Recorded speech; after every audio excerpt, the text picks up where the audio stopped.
Hello everyone, and welcome back to my Warhammer 40k guides. I am Brady, and today I will be doing part 2 of the most points efficient units. This will include all of the Xenos armies. This video is going to go over each unit individually for each army and saying whether or not I think they are viable in a competitive army list. And when I say a competitive army list, I mean a list that can go all the way and get first place in a tournament. If I don't think it has the potential to beat every other army and every other list out there, then I'm not going to say that it's good for competitive. So it's either good for competitive or it isn't, and sometimes there'll be a maybe, but I'll explain why it's a maybe. Also, keep in mind guys, look at the date on this video. Depending on the date of this video, this information might be invalid because codexes are being released and FAQs and erratas are being released by Games Workshop because they want to balance the game as best as possible. So if they see any units aren't being used or aren't strong enough, or if some are being overused or too strong, they'll either buff or nerf them accordingly depending on what they need in codexes or in erratas and FAQs. So look at the date of this video. As long as there's not an updated version of this video, then it should still be valid. So again, as a reminder, this information might become invalid in the future, but as of right now, it sticks. So with that said, let's get right into it. So I'm bringing us back to the Warhammer 40k page. Clicked on 40k, and well, Games Workshop 40k page. So now we're going to go through, we left with, the last one was 1,000 Suns, I believe. We went through everything and got up to 1,000 Suns. So now let's do Renegade Knights really quickly. So for Renegade Knights, it's really only one model, but you'll build it different ways. I think they are good. But the thing is with Knights, is if you only have one vehicle in your list, and this is your one vehicle, or one high toughness thing, then that's going to be the target of every anti-tank weapon your opponent has. Meaning, if you bring one knight, it's going to get shot all to hell by every last cannon and missile launcher that they have.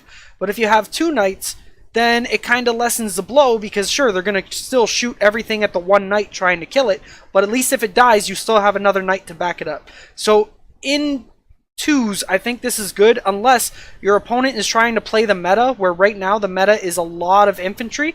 So if they don't bring any anti-tank and they only bring anti-infantry, then this thing can just run around the board and do whatever it pleases. So it's good, it's kind of situational. It just depends on what you're using it for.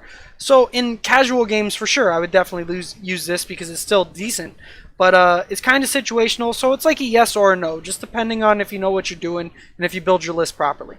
And depending on what the meta is, and if your opponent is going to be or if the opponents in the tournament you're going to, or that you're playing against, is going to be bringing a lot of anti-tank, then maybe bringing two of these is okay, but bringing one might not be the best, because it'll just get shot to shit. So moving on. So Chaos Demons, I guess. So going over, is Kairos Fate Weaver competitive? No, he's not. Scarbrand? No, I don't think he's competitive. He's slow, he can't fly. He's going to have a hard time getting into battle, so no. Demon of Khorne Bloodthirster? No. I have one of these and I play a Khorne army, and I can easily say that this guy's not what he used to be. He gets shot down by he'll die to 6 or 7 last cannons because he only has a 5-up invulnerable, and that's it. And so he takes all of them to the face. You can see him from everywhere on the board because his wings are so damn big, and he needs to be 50% obscured in order to get cover, and because of this flame and everything else, it's hard to obscure this guy, so I don't think he's worth the points in competitive. And it's the same reason for these Fate Weavers too. They're good, all of this stuff would be good in casual, but in competitive, no, they'll just get shot to shit by last cannons.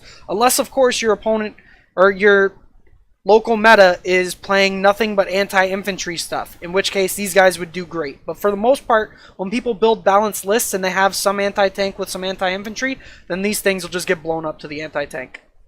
Moving on. Basically, everything else that I'm going to go through, I'm just going to speed this up. Everything other than maybe the Horrors and maybe Tzeentch Flamers, other than them, I don't think any of this is actually viable. It's maybe Khorne Fleshhounds, that's what I won my tournament with, but I was making do with what I had. Because when I did that tournament, all I had was my Khorne Daemonkin models, which was a lot of Fleshhounds and bikes and stuff. But for the most part, I think Chaos Demons are honestly in a really, really rough spot. And I don't think they're actually good at all. They could be summoned in as some extra stuff, but I'd rather use that points just to bring regular Chaos Space Marines and other stuff. Horrors were really good, but then they got nerfed. So, again, I don't know. This stuff, it's okay, but until it gets its codex, I don't think any of this is actually that competitive. You'll see some of it in a Magnus Mortal Wound spam list, but that's situational. That's not a Chaos Demons list. That's a Magnus Mortal Wounds list. That's like Imperium. That's combining a bunch of random stuff together that has one similar keyword so you can get all this stuff done.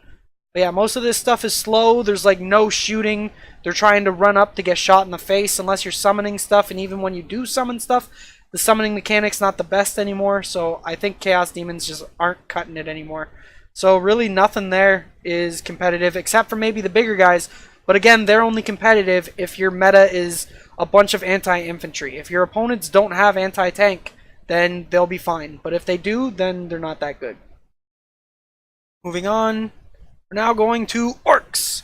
So, I could be very wrong about this. This is just opinions that I've had based off of people on the internet and a couple of guys in my club that I asked what their findings are for the Orcs. And as of right now, Orcs are good, but they're not nearly as good as what people thought they would be. Same thing with like Tyranids. Tyranids are okay, but not the best. I actually had a talk, going in a side tangent, I had a talk with the main Tyranid player in my club who usually places like first, second, or third in all of our tournaments, and he actually is thinking about selling his Tyranids because he doesn't think that they're competitive at all anymore. Like, not that they were, but you used to be able to do, in 7th, it was the stupid cheesy Flyrant. You could do the Flyrant list and it was actually okay. Now, not so much.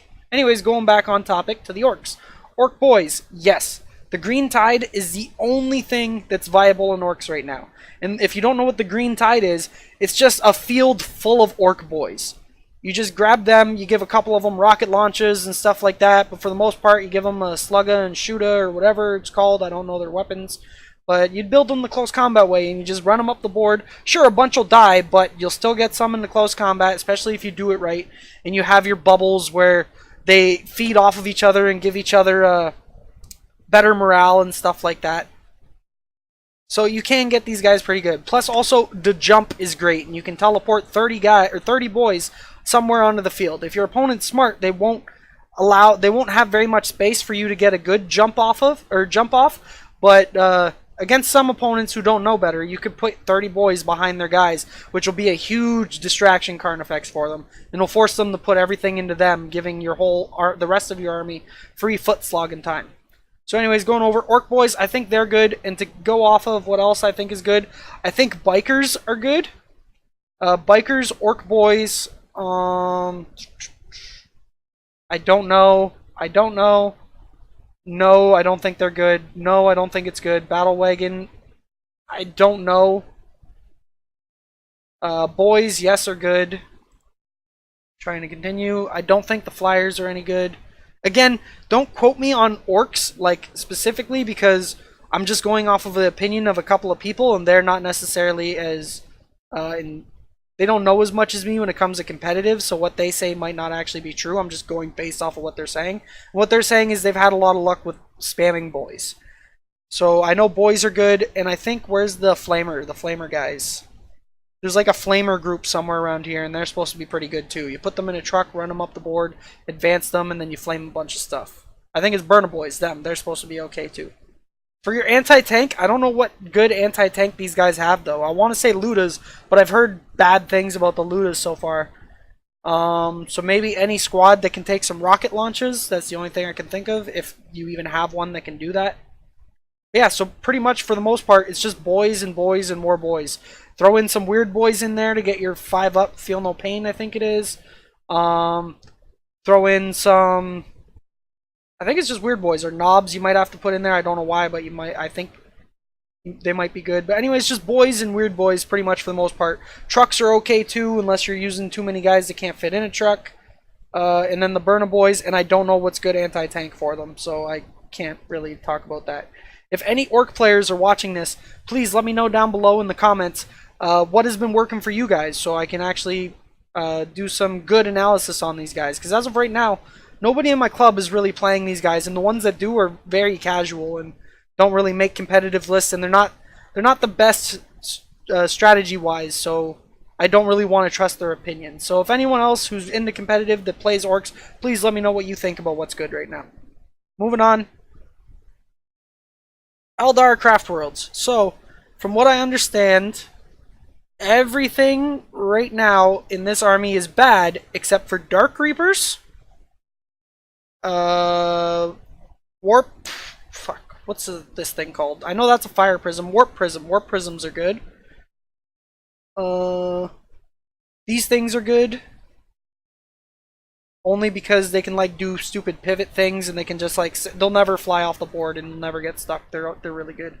And anything that has, well, except for these guys, anything else that has Wraith at the beginning is pretty good right now. So you want to do your Wave Serpent and a bunch of Wraith Guard with Wraith Lords. Warp Spiders are okay. This guy is actually okay. Going through the Farseer on the bike, he's actually pretty good. This guy would be okay too, although I would always take the bike because mobility is awesome in this game. Yeah, so Dark Reapers and all the Wraith stuff, other than like the Wraith Blades and the Wraith Knight. The Wraith Knight's okay, but it's kind of like a regular Knight. You want to take at least two. If you're bringing one, then that one is going to be the focus fire of all the anti-tank and it's going to die in one turn. And if you have two, at least you have like the backup plan. So one will die and the other one can make up for the first one. But if you're not going to bring two, then I would just spam a bunch of Wraith Guard. And yeah, Wraith Guard and what were the other guys? These things and Dark Reapers. Dark Reapers, Wraith Lords, and Wraith Guard is what you want for Eldar right now. This could change. So again, with the Codex, they might change. Stuff might get better, stuff might get worse. But as of right now, you want to use these two things, Wraith Guard, Wave Serpents, Wraith Lords, and that's pretty much about it. Moving on from Eldar Craft Worlds. And I don't know if you guys noticed, but it seems like Games Workshop took all the stuff that used to be good in 7th, so you knew that everyone had bought it, like for example the bikes and stuff, and they're now not that good. But they made the stuff that nobody bought, like the Wraith Lords and stuff like that, they made them good. So I feel like in 8th edition, they actually took a bunch of stuff that nobody bought and made that good so they can sell it. It's a good business strategy from them, but it's kind of sad at the same time because now a bunch of stuff people already own is kind of useless. Not useless, just not good and competitive anymore. Anyways, moving on. Harlequins. Everything. See all this? There's not much, but it's all good. Everything here is good. You want to spam the crap out of these guys. And you want to spam the crap out of, I think it's this one. The one that's a transport that you can put 5 guys in. Then you want these guys to all have the pistols that are like meltas. And you basically get in your opponent's face, you charge them, and then you shoot them in the shooting phase at point blank range with a bunch of melta pistols. Everything in the army has a 4-up invul, which means you're only going to take half the damage they dish at you. And yeah, this army is actually really strong, especially when played as a Nari. But if you watch my top 10 armies, you'll see Harlequins are actually up there too. Harlequins are really good. So yeah, everything here is pretty good if you want to play Space Clowns. Moving on from the Harlequins, we have Inari. So it only shows these 3, but if you play Inari, you're going to want Dark Reapers. I just actually watched a buddy of mine play a good Inari list today. You're going to want a bunch of Harlequin stuff. Scourges from Dark Eldar, and Dark Reapers from Eldar. And that's basically it. And so you're taking a bunch of the bikes from Harlequins, you're taking the Void Reavers from Harlequins, some troops from Harlequins, and then you want Scourges with Splinter Cannons or Blasters, depending on what you want them for. Blasters if you want anti-tank, Splinter Cannons if you want anti-infantry, although I would do them as the Splinter Cannons because they're cheaper, and because you need anti-infantry, while your Dark Reapers can be your anti-tank. And then the Void, or your troops and stuff, can kind of work as both. So, yeah, that's them. And I would also use Enid with the Incarn, I think his name is.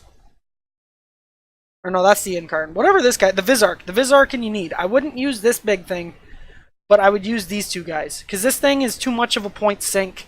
And it doesn't do... Like, it's good. It's definitely great in casual games, but I wouldn't bring it in competitive because it's hard to use this unit well, and you can just put more points into other stuff, like Dark Reapers and stuff, that are just going to be more efficient for their points cost.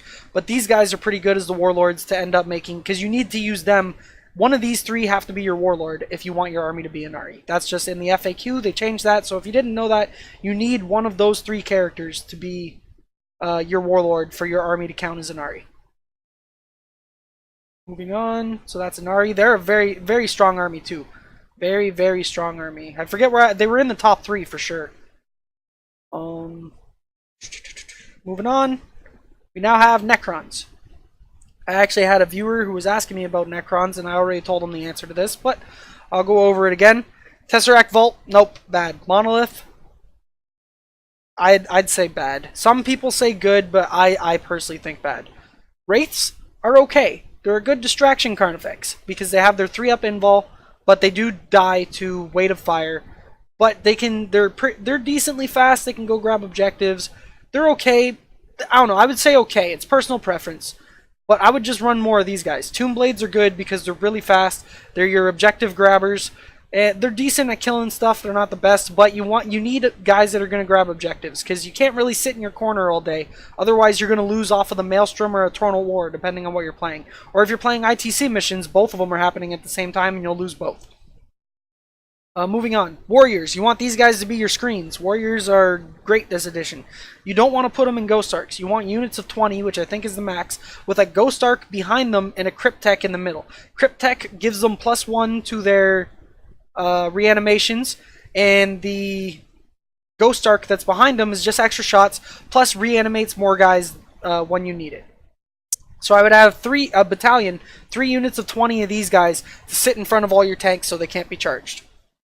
Doom Scythe, I don't think it's good. Haven't heard much. Lich Guard, overcosted, wouldn't use them.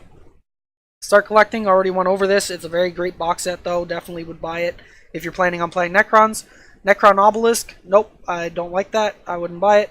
Destroyers, I've heard good things about Destroyers, so I would say Necrons for sure, Destroyers for sure, Tomb Blades for sure, but not too many Tomb Blades because they're really just your objective getters. I believe these guys are your anti-tank, while your Warriors are more of your anti-infantry. Or these guys could work as both. Your anti-tank is coming up. Night Scythe, not that good. Death Marks, if your meta consists of a lot of guard, and conscripts are being a problem because of, what's Buddy Face? The guy that gives them the morale so he shoots a dude in the face so they don't run.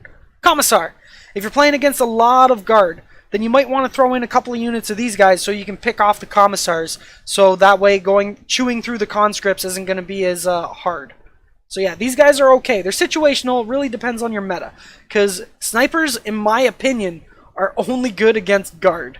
Because they're the only ones that have weak HQs that are worth shooting at. For the most part, when you're playing against Tyranids and Chaos and even Space Marines and stuff, usually their characters are more beefy and have good saves and just like they shrug off everything snipers do. But Guardsmen, their conscripts and their Commissar and the commanders, they can die really easily to these guys. So again, depending on your meta, if people are spamming conscripts and commissars, take a couple units of death marks. But other than that, if your meta doesn't have a lot of guard, I wouldn't use them. Canoptic Spider, I don't think is good. Praetorians, I don't think are good. Immortals, these guys are okay. They're good anti-infantry, actually. So I would throw in at least 1 unit of 10, maybe 2 units of 10 if you can afford it. Necron Overlord, I think you use one of him and a Cryptek as your 2 HQs for your battalion. Moving on. Triarch Stalker. There's a reason this thing is sold out. It's because it's really good.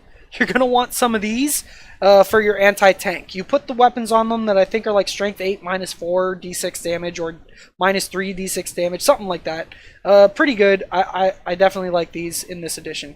Moving on, the Ghost Arc, you're going to want one of them to put behind your warriors, just for a little bit of extra firepower. Plus, if one of your 20-man warriors gets down to a 10-man, you can shove them inside this thing and go send them across the board if you really need to. Also, you can keep bringing guys back with this Ghost Arc, because it has a special rule on top of the reanimation protocol to bring warriors back. So I would put one of these behind your guys just for, again, a couple extra shots and just utility. Doomsday Arc. These are also anti-tank. I forget which one I think is better. I think they're both good. Depends on the points cost and what you can fit and who has the most wounds and all that stuff. But Doomsday Arcs are pretty good as well. They do D6 damage. They have, I think, like D3 shots or something. Or maybe even D6. It might be like a battle cannon. These things are pretty good, though. Flayed ones, bad. Catans, bad. Or Satans, I don't know how you pronounce it. They're bad. Annihilation Barge, don't think so, because I think these would be better. Your Doomsday Ark and Triox Starker. And then the rest of this stuff isn't that great. You want the Cryptek, and you want some Lords, and that's about it. But yeah, so overall, just to quickly go over again. Doomsday Ark, Ghost Ark, and only one Ghost Ark. Do not spam this. But Doomsday Arks and Triox Stalkers, bring as many as you feel necessary depending on your meta. Because they are your anti-tank. And then you want some Immortals for your anti-infantry. Death Marks if you're facing a lot of guard. Some Destroyers if you can fit them in. 3 units of 20 Necron Warriors minimum just to fill out a battalion. That's how I would do it every time now. Otherwise, you're not going to get the best bang for your buck for the rules. And then Tomb Blades, of course, to go grab objectives and just to shoot a couple people in the butt. And then Wraiths, actually no, I'm going to go back and say Wraiths aren't that good. Because now that I'm looking at all the stuff you can bring, I would just bring more of this and skip the Wraiths altogether. More firepower, the better. Okay, so that's Necrons. Moving on. We only have a couple more left. Tau Empire. So this is going to be very controversial. Because a lot of people think Tau are garbage. And for the most part, yes, the majority of the army is dog shit. But there are a couple of units that still salvage this army and bring it into the top 10 armies. A lot of people, not a lot, but a few people didn't believe me when I put Tau in the top 10 list. But once I showed them a Tau list that ended up getting second place in a 100-person tournament, they kind of changed their mind a little bit, although they weren't happy about it, because it is a cheesy list that is doing good. So, to get over that, there's only 2 or 3 units that are actually good in this army. So let's go over it. Crisis Battlesuits. No. Riptide. Hell no. Broadside. I think is okay because it has the railgun, which is like anti-tank. It's okay, it's not the best. You can take it though. Hammerheads are okay, but that's not in the list that I'm getting to. I think you actually can bring one with a railgun with a couple of guys like Fire Warriors inside of it.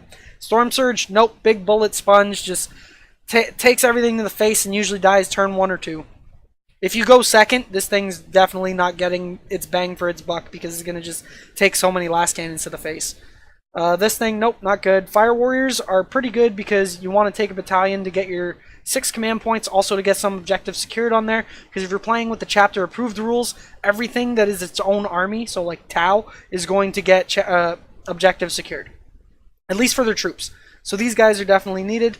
Ghost Keel, I think are okay, but you're not going to want to bring any because you're going to want to do some other stuff. Pathfinders, yes or no, because I think you can get some drones that do the same thing as them. So I don't know 100%, but yeah, maybe. The stealth suits are good. Ghost Keel is okay. This box set's actually really good. I would buy that box set. Yeah, this box set's worth it for sure. Because you probably will use all of this. Going down, that's not good, unless of course you're making commanders out of them, which I'm getting to. Stock Bomber, nope, not good. These things I don't think are that good. Tau Empire Commander. Now see this guy? You're going to want, well, okay. Don't go out and buy like 6 of these because they're probably getting nerfed. But the commander is your best unit and will kill a bunch of stuff. You put like 6 of them, surround them by a bunch of drones, and because of the drone rule where they can jump in front of bullets to take them for the commander or anybody basically, you essentially can give these guys like 20 wounds if they have enough drones around them. So they by themselves can kill like most of your opponent's army. So Tau right now, as stupid as it sounds, is a couple Fire Warriors and a bunch of commanders with drones. That's it. It's kind of dumb, but that's the only thing that's keeping the army in the top 10. Other than that, if you bring anything else, you're just bringing a fluffy list that can get shot off the table by better lists. But the Tau list that ended up placing second, and I'll put a link in the description if anyone's interested, just comment or something and I'll give you the link. But yeah, the list that actually came in second had just a bunch of commanders with a couple of marker lights and a couple of Fire Warriors and a bunch of drones. That was it. So with that said, none of this else is going to be in the list. It's literally 2 units that are used. The commander, or 3. The commander, drones, and some Fire Warriors. That's it. And you only want 3 units of 5 Fire Warriors just to get your battalion. You want a bunch of drones and like 6 commanders. And I don't want to say go out and buy a bunch of commanders because again, they're going to get nerfed and you're going to have wasted your money on a bunch of stuff that you're not going to use. But as of right now, if you're Mr. Moneybags and don't give a shit, go out and buy 6 of these guys and you'll do a really good... 6 of them with a bunch of drones and you'll do really good. So that's Tau. At least right now, that's what makes Tau competitive. But they are probably going to get nerfed, so we will see. Hopefully they get nerfed and buff a bunch of other stuff, because I want Tau to look like Tau. I don't want it to look like 6 commanders with a bunch of drones. I want to see some Riptides. I want to see some Ghost Keels. Hell, I even want to see a Storm Surge. The army looked beautiful when you had a bunch of Gundam things and a bunch of little dudes around and everything. Now, not so much. It's just commanders with drones. Moving on. So I think we actually have 1 or 2 armies left, and then this video's done. This should be a lot quicker than the other one. Okay, so now, other controversial. Tyranids. A lot of people think this army should be in the top 10. But this is what I would like to call a noob killer army. It's like, it's just on the cusp of being able to get into the top 10. But everything in the top 10 can beat this army out. And that's why the top 10 is the top 10 and these guys aren't there. I would easily, very easily put these guys at like number 12 or 11 in a top 10. So if there was a top 15, for sure these guys would get in there. So think of Tyranids as the gatekeepers. If you can beat Tyranids, at least when they have a competitive list, then you could be within the top 10 armies, or you're just really good at the game. But Tyranids, with the way they're building right now, and again, after I had my conversation with my buddy, who usually places first, second, or third in most tournaments we have here, so he's very good at the game, very strategic. He even thinks this army is not that good, and it's definitely, he agrees that it should be around 13 or 12 for armies. It's definitely not top 10, and it definitely won't win a tournament anymore, but it's still okay. It's a noob stomper. You can kill a bunch of noob armies with this all the time. Same thing with Orcs. Orcs is a noob stomper too. If you don't know what you're doing, Orcs will beat you, and Tyranids will beat you. But moving on, what is good in Tyranids right now? If your heart is set on Tyranids and you want to play them, what's good? None of this crap. Not that, not that, not that. Exocrine. You want like 3 or 4 of these. They're pretty good. And you don't want them to move, because if they stay still, they can fire double their shots and they hit on 4s. So it's pretty good. I think they're good. Venomthropes, you might want some of them just to keep Synapse. Or the Zoanthropes, whatever one's cheaper. I can't tell the difference, to be honest with you. Nope, that's not good. This thing is okay, only because you can use it. It's like your drop pod, and you can bring in some Gene Stealers with it, and that's a good delivery system. Moloch, I'm not sold on this thing. Tervagon, not sold. Swarmlord, he's unique, so you only want 1 of them. But yes, you want to take the Swarmlord for sure, at least 1 of them. Well, of course, just 1 of them because he's unique. And you use him to boost up your guys, usually your Gene Stealers, and send them up the field to go charge something on turn 1. Hive Tyrant is okay, but I would take Broodlord and Swarmlord. Those are your 2 HQs when you take a battalion. I think you take a battalion. If these guys are troops, you definitely take a battalion. If they're elites, then you probably take a Vanguard. Lictor, not good. Gene Stealers, you're going to want 3 units of 20 of these guys. Because they have 5 up invul, so they're like demons. And they hit really hard, and they can advance and still charge. So them combined with this Swarmlord is a turn 1 charge with 20 of them. If all 20 get in, and none of them died to Overwatch, they all get an extra attack. Meaning whatever they charged, as long as it's not like a Land Raider or something, is probably going to die that turn. Pure Strength, I don't know the difference between these two. If these ones cost more, then just take the Gene Stealers. Termagant Broods. I would use these as your screen. So for turn 1, you're going to want a bunch of these guys surrounding like your whole army in a daisy chain or conga line. If you don't know what that is, check out my tips and tricks part 2 for the charge and fight phase, and I explain a daisy chain and conga line. And I even give you an example. And you're going to want these guys to surround your whole army so they can't be charged. Or so they can't be smited if people deep strike in with like Grey Knights or something like that, because they have to smite the nearest unit, right? So you make a unit of 30, 20, whatever these guys are, and you just daisy chain them around your whole army so they can't get charged on turn 1. Gargoyles, nope, bad. Hormagaunts, they're the personal preference. You can use these guys or them. If you want more movement, take them. If you want some shots, take them. That's really the only difference. They're interchangeable. I'm pretty sure they're the same points. I could be wrong, but if one of them's actually cheaper than the other, then bring the cheaper one so you can bring more expensive stuff that's better. Moving on. Carnifex, no, not that good. No.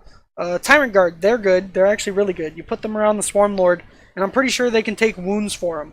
So you want at least 3 of these guys following around your Swarm Lord, so he has more wounds, essentially. Hive Guard, I think these are the guys that can shoot from behind cover, like they don't need line of sight. They're really good. I think their guns are strength 8 and do D3 damage too, so they're your anti-tank along with your Exocrine. So you want maybe 3 units of 3 of these, or even 2 units of 3, with like 2 Exocrines as your anti-tank. And then the rest are going to be Gene Stealers with your Swarm Lord and stuff. And moving on, that's basically it. I'm pretty sure we covered everything. So your whole list is going to be Hive Guard, Exocrines, Gene Stealers, Swarm Lord, Brood Lord, and some gaunts of your choice to surround your army as your bubble wrap or objective grabbers. And that's about it for Tyranids. So again, the army's really good. They're on the cusp of getting into the top 10, but they don't deserve to be there because everybody in the top 10 can actually beat Tyranids. Melee armies are still kind of struggling in this edition. Sure, they got buffed and melee armies are better, but melee armies are still only good in like casual games. In a world full of last cannons and plasma guns and meltas and all this shooting, swords and teeth and stuff just aren't going to cut it.